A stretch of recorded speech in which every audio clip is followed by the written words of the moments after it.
Cześć, mam na imię Martyna. A ja jestem Monika. Zaczyna się jesień, właściwie już się zaczęła, chociaż u nas to można powiedzieć, że dopiero się zaczyna, więc czas na jesienne trendy. Porozmawiamy o trendach, ale też o zmianach w pielęgnacji. Tak, zobaczmy jakie koranki teraz mają wytyczne, żeby zrobić jak najlepszą pielęgnację i makijaż na jesień. Więc nie będziemy przedłużać, zaczynamy i od czego? Od pielęgnacji czy od makijażu?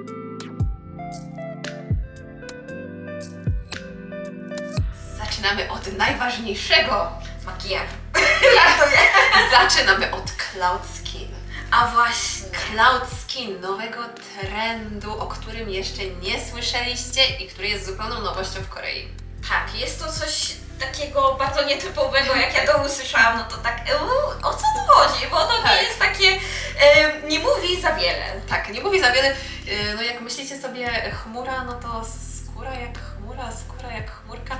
O co to generalnie w tym chodzi? I to generalnie jest połączenie, ten trend, koncept i pielęgnacji i makijażu w jednym.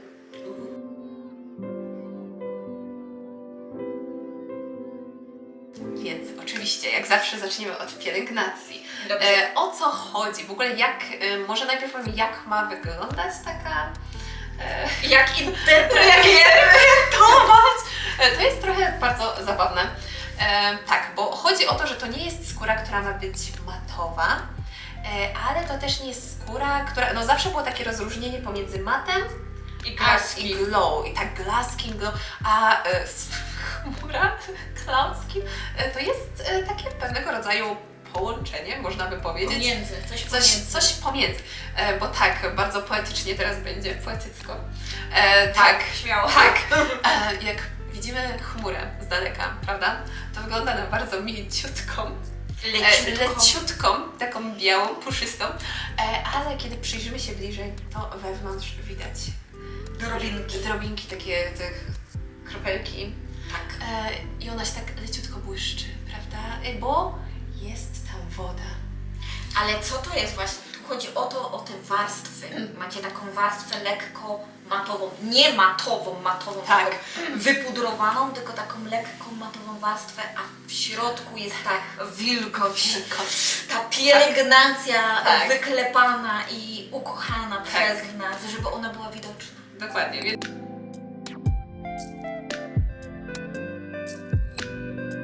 Zaczynając od pielęgnacji, no to tak jak już Martyna wspomniała, ona ma być właśnie, nasza skóra ma być wilgotna, ale niedawno był taki duży trend, żeby nie przesadzać.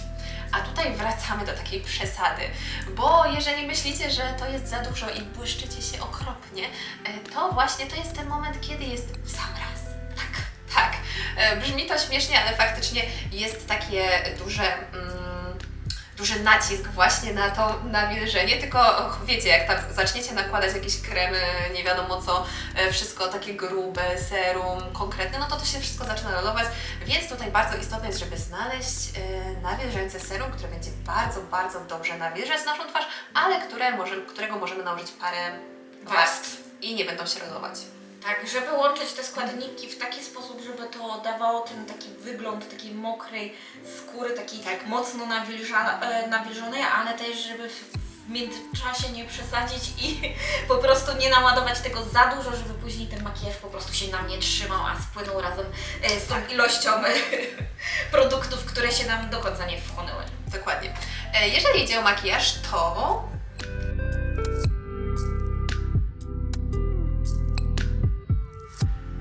trzeba nałożyć cieniutką warstwę podkładu i tutaj mamy fankę tego typu nakładania podkładu.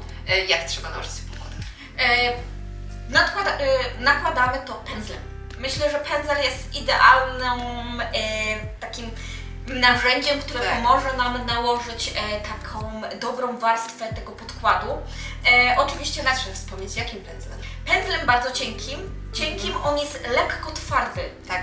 On jest szeroki, cienki i leciutko twardy na tyle, że ma jakby nam wziąć tą szpatułkę, ma mieć działanie szpatułki, ale przy okazji tak gładko sunąć po naszej twarzy. Dokładnie. I nakładamy taką cieniuteńką warstwę podkładu. Tak. Tak. Bo ja myślę, że tu chyba taki błąd wyszedł zarazem przy Tirtirze. Kiedy Tirtir wypuścił ten właśnie bardzo znany, wiralowy kuszon i większość za granicą myślała, że koranki to taką szpachlę sobie na tą twarz napadają. Tak. A to właśnie nie. Tak. Jeszcze latem mieliśmy mieć cieniutką warstwę, ale teraz jesienią to już w ogóle Tak. taka bardzo muśnięta skóra. To Dokładnie. tym podkładem ma być naprawdę delikatnie. Tak. I kolejna, też no już trzeci właśnie punkt. Wydaje mi się, że może najważniejszy i to jest lekka zmiana, bo tutaj mamy właśnie powrót do pudrowania twarzy, gdzie właśnie na przykład w lecie to chodziło o to, żeby się błyszczeć, a tutaj właśnie wracamy, tylko to, co Ty już wspomniałaś, nie w taki mat, tylko właśnie... To nie ma być baking, a to ma być ta chmurka. Mamy sunąć jak chmureczka.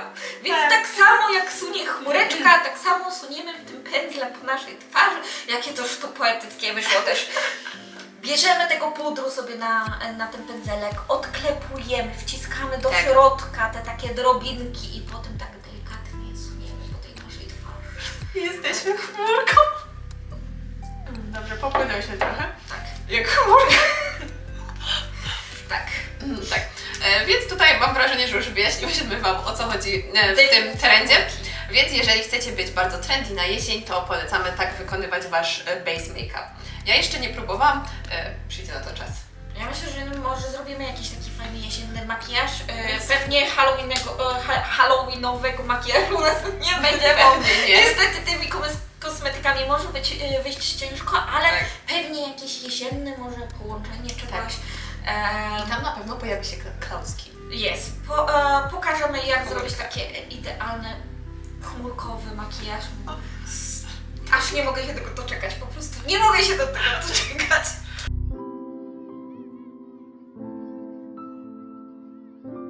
To może przejdźmy teraz do produktów, które oferują właśnie, żeby stworzyć piękne nawilżenie na naszej skórze, żeby ta warstwa, jakby to powiedzieć, base'owa naszego makijażu była idealna.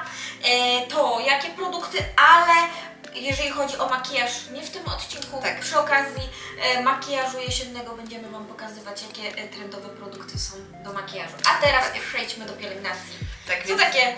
Może przejdziemy przez takie kategorie, co wydaje mi się, że niektóre to są takie oczywiste, to są trendy, które wracają za każdym razem, bo jak jesień, no to wiadomo, skończyło się lato, a jak lato było, no to wiadomo, za dużo słońca, więc przebarwienia, więc teraz wychodzi cała masa właśnie produktów. Wychodzi cała masa produktów z witaminą C i też produkty bardzo popularne z witaminą C są promowane, nie tylko z witaminą C, tylko przeróżne właśnie na przebarwienia, tak jak na przykład ta ampułka z Innisfree, ale to co jest ciekawe, to wyszedł teraz ten krem z tymi kapsułkami z Dalba. A, i one były jeszcze niedawno temu popularne od Medicube. Tak. Jeżeli kojarzycie, właśnie w środku były takie kapsułki, które pękały pod naciskiem i tam w środku była witamina C. Czyli więcej takich produktów wychodzi. Tak, dokładnie. A to, tak wracając do naszej właśnie chmurkowej skóry, to nawilżające ampułki.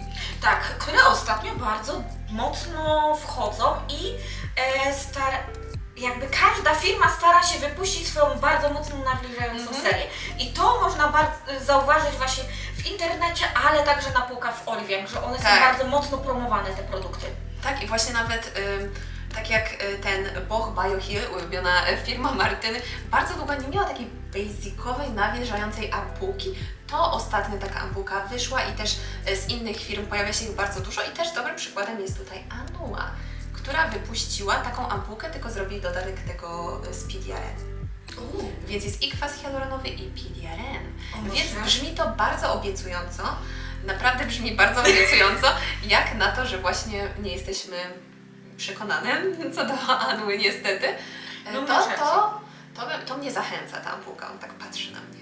Tak, mnie też zaczęła zachęcać. Bardzo dobrze brzmi, jak wiecie, ja o nawilżenie staramy się dbać bardzo mocno, chociaż Anua też lubi dodawać takie różne składniki, które także mogą niektóre osoby podrażnić, Tak, więc trzeba niestety. uważać niestety. Niacynamid chyba jest u nich najbardziej popularnym składnikiem. Tak, ale co do niacynamidu, to też teraz właśnie jak jest jesień, to generalnie jest znowu faza na slow aging.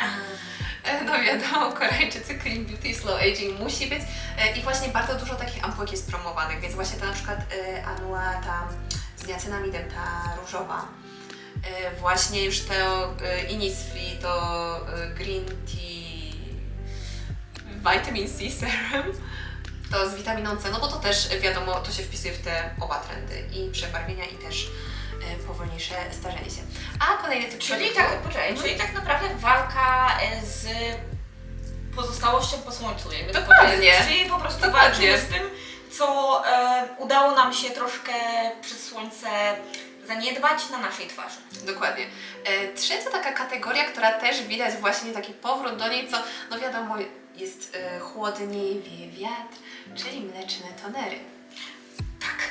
I może tutaj też możemy połączyć to razem w ogóle z bardzo dużym naciskiem, co ja zauważyłam, na ochronę bariery hydrolipidowej, na produkty właśnie z ceramidami, peptydami. Tak. Takie gęste, mocne kremy. Właśnie mówisz o tych mlecznych tonerach. Jest naprawdę tego wysyp. Każda marka tak naprawdę oprócz właśnie takich nawilżających, to także ma te serie takie bardzo dbające o naszą barierę. Właśnie przed zimą, żeby zabezpieczyć przed zmianami pogodowymi. Tak. Albo na przykład właśnie La Roche-Posay, ten Cicaplast, Tak, on jest- B5, który Koreańczycy uwielbiają. Tak, i jest także też mocno promowany Fizożel, właśnie ten bardzo mocno nawilżający Poch, który był tak naprawdę znany z takich kosmetyków typowo anti-aging. A teraz ta ampułka też jest właśnie w tej kategorii slow aging z Boha, tak mi się przypomniało. O, Więc i to, i to. tak, właśnie, czyli jest bardzo duży nacisk na to, żeby ta jednak pielęgnacja, tak jak wcześniej powiedziałyśmy, miała być taka bardzo intensywna. Tak, ale to co też ciekawe, że właśnie większość tych produktów, która jest promowana, one faktycznie, zwłaszcza te ampułki, spoko się wchłaniają. Tak. Że to nie jest tak coś takiego, co będzie nam siedzieć na tej twarzy i się ślizgać. Właśnie, bo wtedy też ten makijaż nie ma sensu Tak. później, no. Nie ma sensu, to prawda. Tak, dobrze, to może jeżeli przeszliśmy przez takie trendowe, to może powiedzmy, co Olive Young mówi, jakie produkty, na które produkty powinniśmy się najbardziej skupić. Teraz, co my tutaj mamy? A, to co jest ciekawe też, PDRN. A, właśnie. PDRN teraz znowu jest promowany, no bo w sumie to ma sens, bo PDRN też pomaga właśnie z odbudową naszej skóry, czyli na przykład mamy ten Rejuran. tak. Rejuran jest bardzo drogą marką, jedną z takich najdroższych widocznych na półkach w Olive Young, ale też bardzo chwalonym. Tak. Za działanie, za ogólnie opakowania, za większość po prostu jest to dobra marka. Tak. Kolejny produkt. Nambuzin. Tak, ta maska z glutationem. Ja ją dość lubię, nie wiem, czy ma jakiś taki Super działa, znaczy to, bo to ciężko powiedzieć, bo takie produkty rozjaśniające, no to trzeba używać długo, ale właśnie tutaj widać te wszystkie rozjaśniające produkty, właśnie ten krem. Właśnie, ale też do samego glutationu. To też Tak. widać, jak w produktach duży nacisk nakładamy w Tak. tej jesieni na glutation. Tak, glutation właśnie ten... Wysypuje się. Tak, i glutation i ten tranexamic acid Acid. się wysypuje, czyli te naprawdę cała masa wchodzi tych, teraz nie ma tylko skupienia na witaminie C, tylko na wszystkich składnikach, które mogą nam pomóc rozjaśnić te przebarwienia. Tak, właśnie, żeby ta nasza skóra odżyła Tak. i była chmurką. Tak, żeby była chmurką, żeby była... Bialutką, taką pusiustką. To jest po prostu... Tak, teraz też mamy duże skupienie na produktach dla mężczyzn. Właśnie, bo to była trochę Dla taka mężczyzn. grupa zaniedbana trochę. Tak, taka ale- myśląca, że okej, mogą używać te same kosmetyki co kobiety. Teraz na przykład w Seulu jest cały Olive Young dla mężczyzn. Tak, więc właśnie coraz bardziej to jest promowane i tutaj to co jest ciekawe, nasza ulubiona marka Roundlab jest teraz promowana i tutaj mamy 3 produkty dla panów, nawilżająca pianka do mycia twarzy i do golenia, mamy też lotion i co to jest? To jest toner? Właśnie jedno to jest chyba toner, Tak, Subun Tono i Lotion, czyli i toner i lotion. O, trzeba Więc może- dla panów taki spoko zestaw. Tak, jak najbardziej. Trzeba przetestować, zarzucić mojemu mężowi, co nieco. On prawie nic nie ma, więc może prezent urodzinowy w sprawie. No może. Ja na przykład właśnie faktycznie myślałam o tej piance No, dla mojego męża, bo faktycznie wydaje mi się, że to jest naprawdę spoko produkt. Mój mąż używał, wiesz tą, jak ona się nazywa? Morderczynię Aha, skóry. sękę. No to może czas go nawrócić na lepsze tory, tak. Co jeszcze? No, mamy też powrót do retinolu. Bo jak ktoś nie zaczął używać, retinol nie używa, no to teraz jest czas, żeby zacząć. Tak, dużo produktów się zaczęło także pokazywać właśnie z retinolem. Wcześniej nie było to takie widoczne. Tak, ale teraz wiesz co jest ciekawe? Ja wczoraj, tutaj chyba nawet nie ma tego zdjęcia, ale z tego właśnie Fation, która jest taką bardzo popularną marką w Korei, jeśli idzie o walkę właśnie z trądzikiem, ale oni też teraz zaczynają wypuszczać właśnie taką serię z nanoretinol i wypuścili bardzo niedawno krem pod oczy, gdzie nie tyle, że to nie jest z retinolem ani z retinalem, tylko z retinoidem i to jeszcze jakimś opatentowanym przez nich, więc ma mieć dużo lepsze działanie i ja jestem bardzo ciekawa tego kremu. Ja też już jestem ciekawa. A zwłaszcza, że mój się już powoli zaczyna kończyć. Wow. To cud jakiś. No wreszcie, bo nie wiem, po roku prawie. No to bardzo ciekawe właśnie. Warto ten zobaczyć, ale widzę, że teraz tu pokazujesz jakieś koseliksy. Tak, Ultralight. nawilżające kremy przeciwsłoneczne, SPF-y. Tak, bo pamiętamy, jesienią także dbamy o to, żeby były. Tym bardziej w Korei, bo tutaj jest troszkę więcej słońca na przykład niż w Polsce. Chociaż jak jesteście w Polsce, też proszę nie zapomnieć.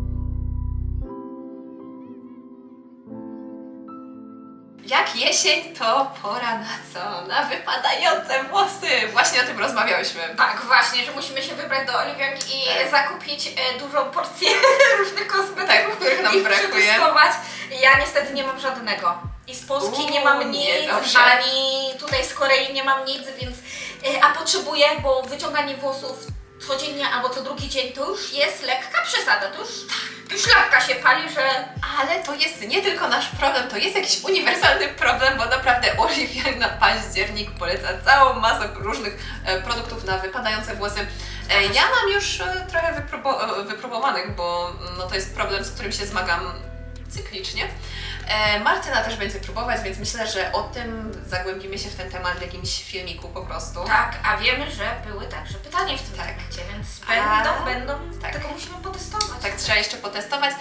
A oczywiście Korea najbardziej, jak już chcecie to wiedzieć, chcecie wiedzieć jaki szampon, jesteście teraz w Korei, chcecie kupić jakiś szampon, to koniecznie na wypadanie włosów. Tak. Bo Korea właśnie słynie z takich produktów, więc jak macie taki problem, to koniecznie coś wypróbujcie sobie. Tak, i ja raczej się boję innych używać, dlatego że wiem, że w Korei to raczej one są bardzo ciężkie na włosy i to już naprawdę trzeba znać swoją strukturę włosa i w ogóle, żeby uważać jednak, ale to co ja...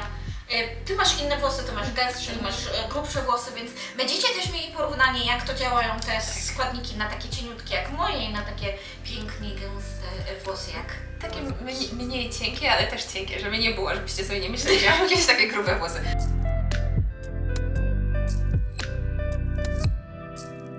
Dobra, ale teraz przejdźmy do tego, jak zmienia się nasza pielęgnacja, kiedy pogoda się zmienia, jak przychodzi jesień. Co zmieniasz w swojej pielęgnacji? Może podzielimy to na poranną versus wieczorną, czyli co na przykład zmieniasz w swojej porannej pielęgnacji? Nic. Nic. Powiem tak, ja ostatnio zaczęłam używać sporo latem składników, które mają mi zrobić barierę hydrolipidową i nie patrzyłam za bardzo, że to może być za ciężki krem. Więc latem używałam także w miarę ciężkich kremów. I ta pielęgnacja tak naprawdę zostanie razem ze mną już tak przez całą jesień. Pewnie w zimę się zastanowię, czy nie podmienić kremy na jeszcze mocniejsze. Tak. To jest oczywiście spowodowane tym, że moja bariera hydrolipidowa była taka, a nie inna, więc musiałam jednak postawić na mocne kremy nawet latem. Ogromne nawilżenie, więc ja po prostu byłam prediction of trends in Korea i wiecie, oni po prostu widzieli moją pielęgnację i stwierdzili, no teraz Tak. Idziemy razem z Tobą. Będziemy razem z Tobą, to ma sens. Na pewno się skupię też, jeżeli będę za to, na pewno jak będę skupiała się na jakichś kosmetykach, to będę patrzała jednak, czy dają jeszcze większe nawilżenie. Że na przykład już nie będę takich mocno wysuszających, albo jeżeli będę wysuszająca, na przykład ten z Medihills teatrem naprawdę mi się spodobał, tylko wiem, że będę musiała dodatkową warstwę takiego porządnego nawilżenia dodać. Więc bardziej to będzie dostosowanie do kosmetyków, które będę używała. A na pewno dużo większa zmiana porannej pielęgnacji będzie z zimy na wiosnę, bo wtedy już pewnie tutaj będzie tak ładnie, więc będę próbowała bardziej lżejszych kremów. Tak. Z kolei jeśli chodzi o moją poranną pielęgnację, no to u mnie zawsze właśnie i na wiosnę i na lato ta pielęgnacja jest bardzo lekka, ale teraz właśnie zaczynam sięgać po takie trochę gęstsze ampułki, gdzie albo po prostu używam jednej, która załatwi wszystko i jest nawilżona twarz i super. Nie możesz. Albo 20 warstw. Tak, albo 20 warstw, albo po prostu będę dokładać też nawilżającą ampułkę. Więc będę używać dwóch, to też zależy od pogody, bo u nas jeszcze ta pogoda jest w miarę ciepła, ale jak będzie coraz bardziej wietrznie, coraz chłodniej, to na pewno będę to robić. I to, co już zmieniłam, to przejście z bardzo lekkiego kremu przeciwsłonecznego mimo wszystko na ten nawilżający. Tak, a właśnie u mnie nie sugerujcie się mną, ponieważ to nie powinno być tak, ale ja, kiedy jest brzydka pogoda, jednak rezygnuję z kremu przeciwsłonecznego. No niestety to jest bardziej spowodowane o tym, że kremy przeciwsłoneczne jednak często miałam to, że one mnie podrażniały dodatkowo i także nie chciałam takich jakichś mocnych zmywaczy do twarzy używać, mocno pocierać twarz, więc jeżeli na przykład słońca nie ma na zewnątrz, to rezygnuję z kremu przeciwsłonecznego, ale pamiętajmy także, że jak mamy podkład, tam zawsze jest jakieś 30 to nie jest dużo, ale myślę, że jak jest tak ciemno, niesłonecznie, deszczowo, to tego słońca także już tak dużo nie dochodzi do nas. Tak, tutaj też właśnie to pokazuje, jak pielęgnacja powinna być dopasowana do Waszych potrzeb. Też Martyna nie mówi, że ona nigdy nie używa rano kremu przeciwsłonecznego, tylko akurat teraz ma taki okres, więc faktycznie nie sugerujcie się tym, co inni robią, tylko jakby patrzcie na to, co jest priorytetem dla Waszej skóry w tej chwili. Tak. U mnie jest po prostu niepodrażnienie. Dokładnie. I to jest jakby na Twoim numerem 1 i za tym ta cała Twoja pielęgnacja stoi. Tak. Dobra, to teraz czas na wieczorną pielęgnację. W wieczornej coś zmieniasz? Wiele nie. Tak naprawdę, no tak jak mówię, ja przez cały czas miałam taką bardzo mocną nawilżającą. Ja po prostu czekam na produkty, sprawdzam produkty, które są najlepsze na nawilżenie i na przykład, które są mocniejsze. Czy na przykład ten krem od Toridena będzie lżejszy albo bardziej nawilżający od tego, którego teraz będę testowała. Więc tutaj jest bardziej patrzenie na produkty i w nich zmiany. Na pewno chciałabym bardziej regularnie wrócić do lekkiego złuszczania, ale to tak wiecie, raz na jakiś czas. Chciałabym też wrócić na pewno do witaminy C, takiej bardziej regularnej, prawie codziennej, ale no tutaj ja muszę przez cały czas sprawdzać, więc widzicie.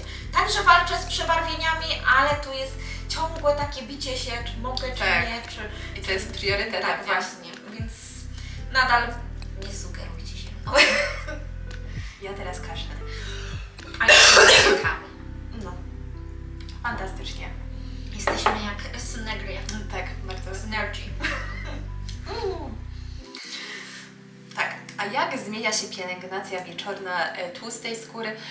No, jeśli o mnie idzie, to ja na jesień bardzo patrzę, jaka jest pogoda i czy moja skóra jest przesuszona. Ja na przykład miałam bardzo tłustą skórę, więc jeśli idzie o kremy, to dalej trzymam się lekkiej konsystencji. W zimie to się zmienia dopiero zazwyczaj, albo faktycznie jak czuję, że już moja skóra naprawdę jest przesuszona, no ale to wszystko wiadomo, patrzymy na zmianę pogody. Nie, że teraz jest jesień, to ja już zmieniam krem, bo by mnie zapchało wszystko, ale staram się właśnie na przykład częściej używać nawilżających maseczek wieczorem.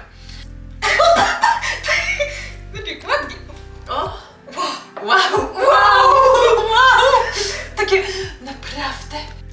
To już są wszystkie kroki naszej pielęgnacji, które zmieniamy na sezon jesienny. Może ja jeszcze wspomnę tylko o 1, bo to nie jest ani poranna, ani wieczorna, ale taka na co dzień. Mam zamiar od najbliższego czasu codziennie także starać się troszkę nawilżyć w ciągu dnia, kiedy jednak potrzebujemy troszkę więcej tego, kiedy czujemy, że w ciągu dnia także jest przesuszona skóra. Także widziałam, że ktoś się pytał, co robić, kiedy czujemy, że w ciągu dnia mamy lekko przesuszoną skórę. To mam zamiar używać tej na przykład Tej mgiełki z bocha, żeby właśnie dać jej takie nawilżenie. Zobaczę, przetestuję, jak w końcu działa na makijaż, bo także było pytanie. Dobra, i tym miłym akcentem skończmy ten filmik. Dziękujemy Wam bardzo, zapraszamy do polajkowania, subskrypcji kanału i Dajcie znać, jak zmienia się Wasza pielęgnacja jesienna i co myślicie o trendzie na Cloud Skin. właśnie dajcie nam znać. Pa! Pa, pa, pa. Pa, pa, pa, pa, pa, pa, pa. Koniec tej